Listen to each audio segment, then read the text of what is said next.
महाराष्ट्र राज्याचे मुख्यमंत्री माननीय एकनाथरावजी शिंदे साहेब जे शिवसेना पक्षाचे मुख्य नेते देखील आहेत, यांनी माजी राज्यमंत्री विजय शिवतरे यांची समजूत काढून देखील विजय शिवतरे हे सातत्याने राष्ट्रवादीचे राष्ट्रीय अध्यक्ष, राज्याचे लाडके उपमुख्यमंत्री माननीय अजितदादा पवार, त्याचप्रमाणे राष्ट्रवादीचं शक्तीस्थळ असलेलं बारामती लोकसभा मतदारसंघामध्ये सातत्याने फिरून महायुतीचं वातावरण खराब करण्याचं काम करत आहे।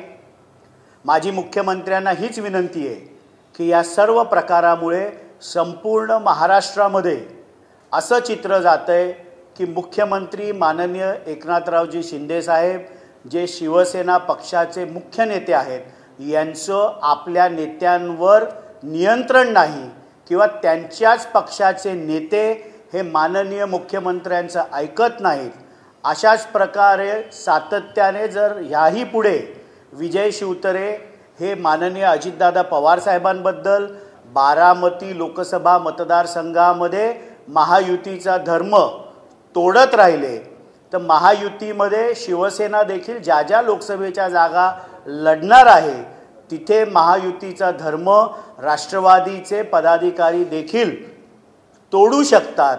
आम्हाला कुठल्याही प्रकारे महायुतीचं वातावरण गढूळ होईल अशा प्रकारचं वक्तव्य किंवा कृत्य करायचं नाही, पण सातत्याने विजय शिवतरे हे करत आहेत आणि संपूर्ण महाराष्ट्रामध्ये हाच मेसेज जातोय की मुख्यमंत्री माननीय एकनाथरावजी शिंदे शिवसेनेचे मुख्य नेते या नात्याने त्यांचे नेते हे त्यांचं ऐकत नाहीयेत। त्यांनी देखील सांगितले ठाम आहे, त्यांना देखील फोन सुरू झाले कार्यकर्त्यांचे की तुम्ही माघार घेऊ नका। एकंदरीत वाटतं युती धर्म सुद्धा आता त्यांनी प्रचाराला पण सुरुवात केलेली आहे। 48 लोकसभा मतदारसंघांमध्ये महायुतीचा धर्म हा राष्ट्रवादी पाळत आहे। शिवसेनेकडनं सातत्याने विजय शिवतरे राष्ट्रवादीची शक्तीस्थळं, राष्ट्रवादीचा स्वाभिमान बारामती लोकसभा मतदारसंघामध्ये महायुतीचं वातावरण खराब करण्याचं काम ते करत आहेत।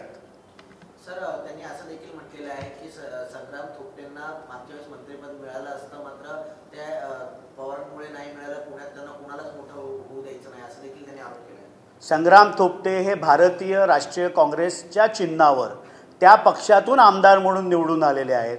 काँग्रेसच्या कोट्यातनं त्यांना मंत्रिपद का नाही मिळालं हे आमच्यावर आरोप करण्यापेक्षा प्रांताध्यक्ष नानाभाऊ पटोळे आणि बाळासाहेब थोरात यांना त्यांनी तो प्रश्न विचारला तो अधिक संयुक्तिक राहील। सर, काय वाटतं येणाऱ्या निवडणुका बघता लोकसभेच्या सुमित्रा प्रचार करतात, मात्र आता या ठिकाणी पवार वर्सेस पवारची लढाई देखील दिसते, मात्र पवारांच्या विरोधात हा लढाई असं शिवतऱ्यांचं म्हणणं आहे। अजिबात असं नाही।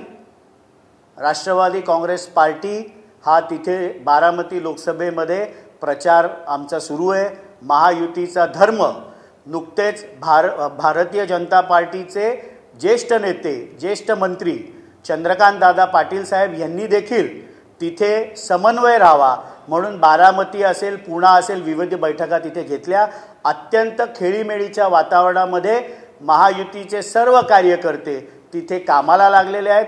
फक्त शिवसेनेचे विजय शिवतरे हा महायुतीमध्ये च्या दुधामध्ये मीठ टाकण्याचं काम हे करत आहे। सभेत माझा आवाका काढला होता, इतकी उर्मी आली कुठून, मी अजित पवारांना माफ केले मात्र जनता त्यांना माफ करणार नाही असं देखील शिवतरे म्हणाले। अहो, पुरंदरची जनतेने तुम्हाला तुमची जागा 2019ला दाखवून दिली ना। माननीय अजितदादा तर संपूर्ण महाराष्ट्रामध्ये सर्वात जास्ती मताधिक्याने 2019च्या विधानसभेमध्ये बारामती विधानसभेतनं जिंकले। पुरंदरच्या जनतेने तुम्हाला 2019 साली तुमची जागा दाखवली। त्यामुळे अधिक जुन्या वादामध्ये न जाता देशाचे लाडके पंतप्रधान माननीय नरेंद्र मोदी साहेबांचे हात बळकट करण्यासाठी, त्यांना तिसऱ्यांदा प्रधानमंत्री बनवण्यासाठी महायुतीच्या सर्व नेत्यांची, कार्यकर्त्यांची ही जबाबदारी आहे की महाराष्ट्रातनं 45+ लोकसभेचे खासदार हे माननीय नरेंद्र मोदी साहेबांचे हात मजबूत करण्यासाठी जातील, ही सर्व महायुतीच्या नेत्यांची आणि कार्यकर्त्यांची जबाबदारी आहे. त्यांचं म्हणणं तुम्ही मुख्यमंत्री झाला असता, संग्रामला मंत्रिपद मिळालं असतं, मी साक्षीदार याची मानसिकता खोटी आहे. पुण्यात त्यांनी कुणालाही मोठवून दिलं, अनेक लोक त्यांच्या विरोधात देखील आहेत. मला फार विजय शिवतरेंवर बोलायचं नाही, पण संपूर्ण महाराष्ट्रामध्ये जो काय मेसेज जातोय की माननीय मुख्यमंत्री एकनाथरावजी शिंदे साहेब जे शिवसेना पक्षाचे मुख्य नेते आहेत, हे आपल्या नेत्यांना नियंत्रणामध्ये ठेवू शकत नाहीत आणि त्यामुळे महायुतीचं वातावरण खराब होतंय. सर, आता काही झालं तरी माघार नाही. किती लोक आले तरी गोळ्या घालतील, फाशी देतील, मात्र मागे तुमच्या पाठीशी आशीर्वाद ठेवा असं त्यांचा. त्यांनी काय करावं हा त्यांचा निर्णय असेल, पण महायुतीमध्ये मुख्यमंत्र्यांकडनं हीच अपेक्षा आहे की त्यांनी त्यांच्या नेत्यांना आवरावं. आता खूप झालं. सर, एक कालमध्ये भाजपकडनं बावनकुळे यांना पत्र देण्यात आलं. लोकसभेची कल्याणची जागा जी आहे ती भाजपलाच द्यावी असं त्यांचा आग्रह आहे. आता बघायला गेलं तिकडचे आमदारची संख्या देखील मोठ्या संख्येने आहे. माझ्याही ते बघण्यामध्ये आलं की भारतीय जनता पक्षाच्या कार्यकर्त्यांनी कल्याण लोकसभेतनं भारतीय जनता पक्षाचा उमेदवार असावा लोकसभेला, अशा प्रकारची इच्छा व्यक्त करून प्रांताध्यक्ष माननीय बावनकुळे साहेबांना त्यांनी पत्र दिलं. प्रत्येक पक्षाच्या कार्यकर्त्यांची इच्छा असते की त्या लोकसभे मतदारसंघामध्ये आपल्या पक्षाचा उमेदवार आपल्या पक्षाचं चिन्ह घेऊन उभा राहावं, आणि ही त्यांची भावना असणं स्वाभाविक आहे. कल्याण लोकसभा मतदारसंघामध्ये 3 आमदार हे भारतीय जनता पक्षाचे आहेत, म्हणून अशा प्रकारची भावना ही भारतीय जनता पक्षाच्या कार्यकर्त्यांनी त्यांच्या प्रांताध्यक्षांकडे व्यक्त केली असेल, त्याच्यात काही गैर नाही. पण महायुतीचे नेते जो काय निर्णय घेतील आणि जो काय उमेदवार देतील त्याला विजयी करण्यासाठी महायुतीच्या सर्व कार्यकर्त्यांनी आपण ठाणे जिल्ह्यामध्ये संकल्प केला पाहिजे. इथे देखील युतीचा धर्म पाळला गेला नसल्याचं चित्र समोर येतं का? वारंवार पत्र देऊन बावनकुळ्यांना असलेल्या आणि त्यांना देखील अशा प्रकारची सांगता करतात की लोकसभा आमच्याकडे. तर त्यांनी त्याची इच्छा त्यांच्या प्रांताध्यक्षांकडे व्यक्त केली, याच्यावर मी काय अधिक बोलणार नाही. पण प्रत्येक पक्षाच्या पदाधिकारी कार्यकर्त्यांना वाटत असतं की महायुतीमध्ये ही लोकसभेची जागा आपल्याला मिळावी. त्यांनी त्यांच्या भावना व्यक्त केल्या. याच्यावर महायुतीचे नेते, राज्याचे मुख्यमंत्री माननीय एकनाथरावजी शिंदे साहेब, त्याचप्रमाणे राष्ट्रवादीचे राष्ट्रीय अध्यक्ष लाडके उपमुख्यमंत्री अजितदादा पवार आणि भाजपचं राज्यातील शीर्ष नेतृत्व, दुसरे उपमुख्यमंत्री माननीय देवेंद्र फडणवीस साहेब याच्यावर योग्य तो निर्णय घेतील आणि कल्याण लोकसभेमधनं देखील महायुतीचाच उमेदवार हा मागच्या वेळेपेक्षा जास्त विक्रमी मताधिक्याने विजयी झालेला असेल.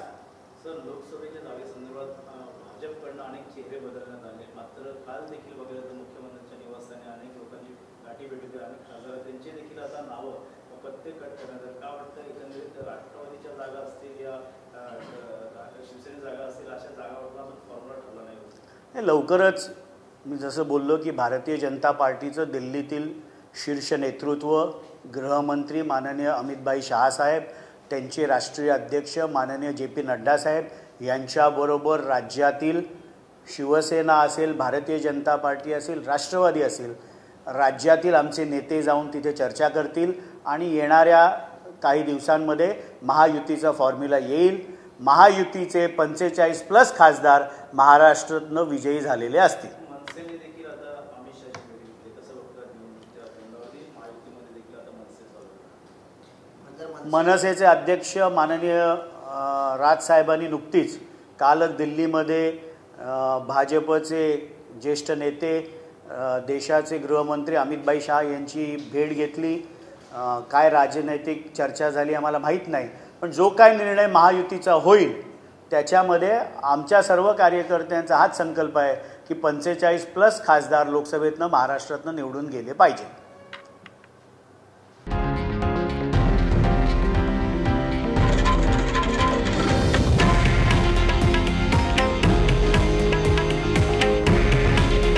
हे आहे देशातील नंबर 1 न्यूज नेटवर्क आणि आपण पाहत आहात TV9 मराठी.